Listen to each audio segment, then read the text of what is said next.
एक सुंदर सी जंगल में एक पेड़ पर अपना झोपड़ी बनाकर टुनटुनी चिड़िया अपने साथ बच्चों के साथ रहा करती थी। टुनटुनी अपने बच्चों को खूब लाड और प्यार करती और उन सब का अच्छे से ख्याल रखती थी।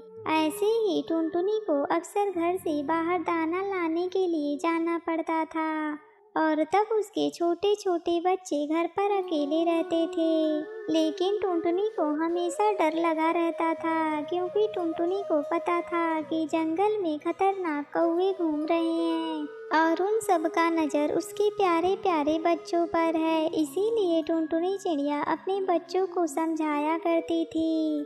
ऐसे ही एक बार टुनटुनी चिड़िया दाना लाने के लिए जंगल जा रही थी, तो उसने अपने बच्चों से कहा, देखो बच्चों, मैं बाहर जा रही हूँ, तुम सब घर पर ही रहना, दरवाजा ठीक से बंद कर लेना और हाँ, कोई भी अनजान पंछी आए तो दरवाजा मत खोलना। ठीक है माँ, हम दरवाजा नहीं खोलेंगे। तभी उसमें से सबसे छोटा वाला बच्चा बोला, लेकिन माँ, हम आपको पहचानेंगे कैसे? तभी टुनटुनी चिड़िया सोचने लगी। कुछ देर सोचने के बाद बोली, बच्चों, जब मैं दरवाजा पर आऊंगी तो ये गाना सुनाऊंगी। चुन चुन करती आई चिड़िया, दाल की दाना लाई चिड़िया। जब तुम ये गाना सुनोगे तभी दरवाजा खोलना। और यह कहकर टुनटुनी चिड़िया अपनी टोकरी उठाई और चली गई जंगल में भोजन लाने के लिए। मगर इधर एक कौवा टुनटुनी और उसके बच्चों को सारी बात छुपकर सुन रहा था। अच्छा, तो टुनटुनी चली गई और उसके बच्चे घर पर अकेले हैं और इनका राज हमें पता भी चल गया है। ऐसा बोलते हुए कौवा टुनटुनी की झोपड़ी के पास गया और दरवाजा खटखटाने लगा और अपनी बेसुरी आवाज में गाना गाने लगा।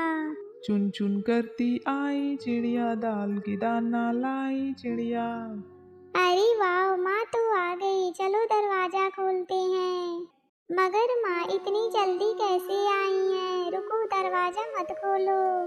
ये आवाज तो हमारी माँ की नहीं है। हमारी माँ तो कितना मीठा गाती है और ये जैसे कोई मेढक टर टर कर रहा हो। हाँ हाँ, तुम हमारी माँ नहीं हो, चले जाओ यहाँ से। इतना बात सुनकर कौवा परेशान हो गया। अरे बेटा, मैं ही तुम्हारी माँ हूँ, खोलो दरवाजा। नहीं नहीं, तुम हमारी माँ नहीं हो सकती। हमारी माँ की आवाज तो मीठी है और तुम्हारी मेढक की जैसी। इतना बात सुनकर कौवा समझ गया कि बच्चे यूं ही नहीं हाथ आएंगे और फिर कौवा सोचने लगा, क्या करूं, मेरी आवाज भी कितना बेसुरा है, क्या करूं क्या करूं। हाँ, क्यों नहीं, शहद पी के आकर बच्चों से दरवाजा खुलवाऊं। कौवा समझा कि शहद पीने से उसकी आवाज़ टुनटुनी जैसी मीठी हो जाएगी और उसने जंगल में मधुमक्खियों का छत्ता खोज लिया और किसी तरह शहद पीकर टुनटुनी चिड़िया के झोपड़ी के पास आया और दरवाज़ा खटखटाने लगा। चुन चुन करती आई चिड़िया, दाल की दाना लाई चिड़िया। लगता है माँ आ गई हैं, चलो ना दरवाज़ा खोलते हैं। और हाँ, आवाज़ भी उन्हीं की तरह है और माँ मज़ेदार खाना लाई होंगी। हाँ हाँ, खोलो दरवाज़ा। तभी उसमें से सबसे छोटा वाला बच्चा बोला, रुको, पहले मुझे देखने दो, दरवाज़ा पर माँ है या कोई और। टुनटुनी के सबसे छोटा वाला बच्चा दरवाजा के पास गया और नीचे से देखा, ये हमारी माँ नहीं है। हमारी माँ के पैर तो गोरे चिट्टे हैं और इसका पैर काला कल उठा है। ये हमारी माँ नहीं है, मत खोलो दरवाजा। तुम हमारी माँ नहीं हो, तुम्हारे पैर तो काले हैं और हमारी माँ का पैर तो गोरे चिट्टे हैं, चले जाओ यहाँ से। हे भगवान, ये बच्चे हैं या जासूस? लेकिन इतना जल्दी कौवा हार मानने वाला नहीं था। कौवा फिर गया गांव के चक्की पर। दोपहर का टाइम था, चक्की वाला आराम फरमा रहा था। तभी कौवा अपना पैर आटे में डाल देता है। उसका पैर टुनटुनी के पैर के जैसे गोरे हो जाते हैं देखता हूँ कैसे बच्चे दरवाजा नहीं खोलते हैं। कौवा तुरंत टुनटुनी के झोपड़ी के पास पहुंचा और दरवाजा खटखटाया। चुन चुन करती आई चिड़िया, दाल की दाना लाई चिड़िया। लगता है माँ आ गई है। हाँ हाँ, आवाज तो माँ की जैसी मीठी है। हाँ चलो ना, दरवाजा खोलते हैं। रुको, पहले मैं देखता हूँ बाहर माँ है या कोई और। इस बार तो पक्का माँ ही आई होंगी। हाँ हाँ, इस बार तो माँ ही है। देखो ना कितनी मीठी आवाज है।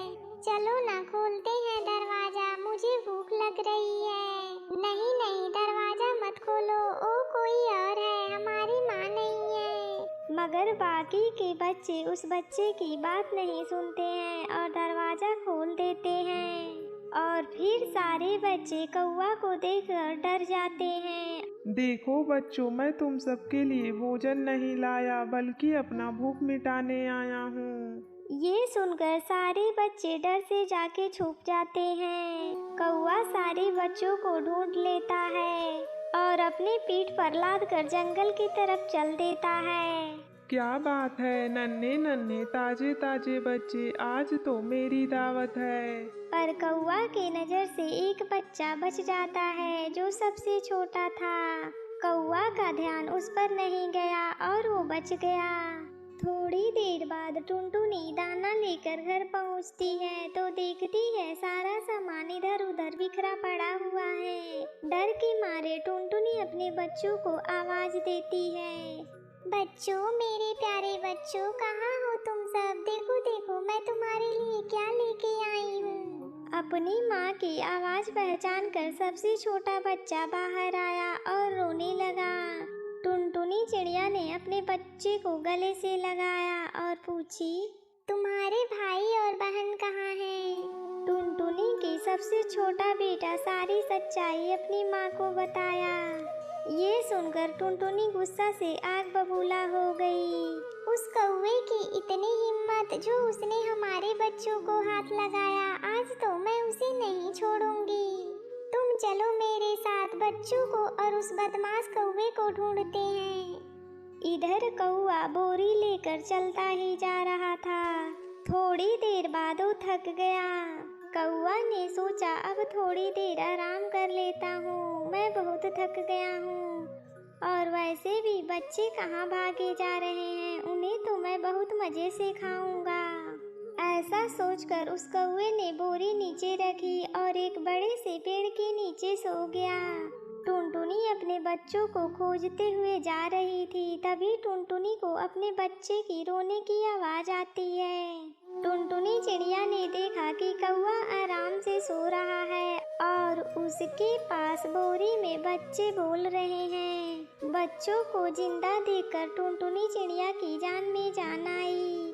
वो छुपके से बोरी के पास गई, धीरे से बोरी का मुंह खोल दिया। सारे बच्चे बाहर आ गए। बच्चे अपने माँ को देखकर बहुत खुश हो गए। तभी टुनटुनी का सबसे छोटा बेटा एक बड़ा सा पत्थर लाया और उस बोरी में डाल दिया और टुनटुनी चिड़िया ने रस्सी से बोरी का मुंह बांध दिया और सारे माँ बेटे एक झाड़ी में छुपकर आगे का तमाशा देखने लगे। कुछ देर बाद कौवे की नींद खुल गई। ओहो, आज तो मैं बहुत ज़्यादा सोया हूँ, मुझे घर जाना चाहिए और घर जाकर नन्हे बच्चे को खाता हूँ। और फिर कौवा ने बोरी उठाई और जाने लगा। पत्थरों से भरी बोरी कौवा से संभाला नहीं जा रहा था। वो एक नदी में जाकर गिर गया। अरे बचाओ, कोई बचाओ।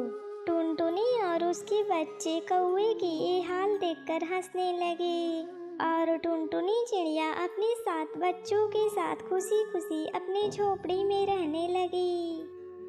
जंगल में बबली कबूतरी अपने घोंसले में अकेले रहा करती थी। कई महीने पहले उसका पति बंटी कबूतर ने उसे घर से निकाल दिया था और दूसरी शादी कर ली थी, क्योंकि बबली कबूतरी कभी माँ नहीं बन पाई थी। ऐसे ही समय गुजरने लगते हैं। एक दिन जंगल में तेज बारिश हो रही थी और बबली कबूतरी अपने घोंसले में बैठी हुई थी। तभी उसे किसी पंछी की रोने की आवाज सुनाई देती है अरे इतना तेज बारिश में बच्चे की रोने की आवाज कहाँ से आ रही है?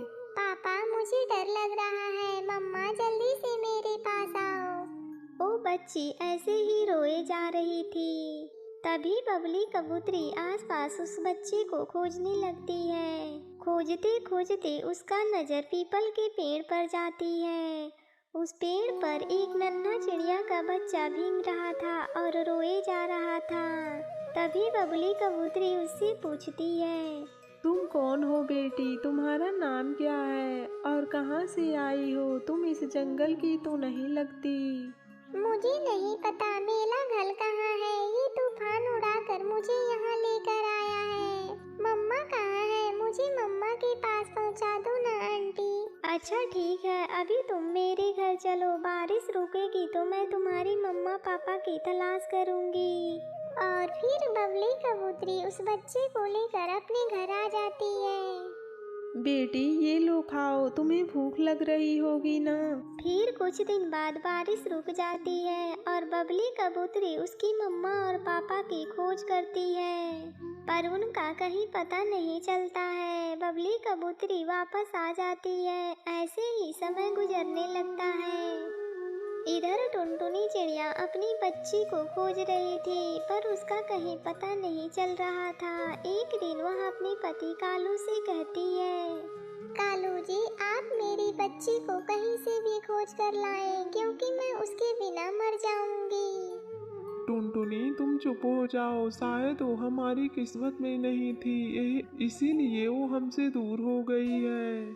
ऐसे ही समय गुजरने लगते हैं। एक दिन टुनटुनी चिड़िया नदी पर पानी पीने गई थी। वहीं बबली कबूतर भी उस बच्चे को लेकर पानी पीने के लिए आई थी। टुनटुनी चिड़िया अपनी बेटी को देखकर पहचान जाती है और बबली कबूतरी से पूछती है, बहन आप इसको कहाँ से पाई है? आंटी आपका दिमाग तो खराब नहीं है, ये मेरी माँ है। नहीं नहीं बेटी, ये ठीक कह रही हैं, तुम हमारी बेटी नहीं हो। मैं तुझे एक तूफान में पाई थी।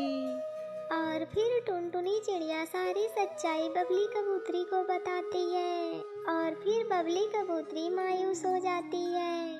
बहन आप मायूस मत होइए, आप मेरे घर चलिए, हम दोनों मिलकर इसका देखभाल अच्छी तरह से करेंगे। टुनटुनी चिड़िया की बात बबली कबूतरी मान जाती है और उसके साथ उसके घर चली जाती है और खुशी खुशी रहने लगती। एक घने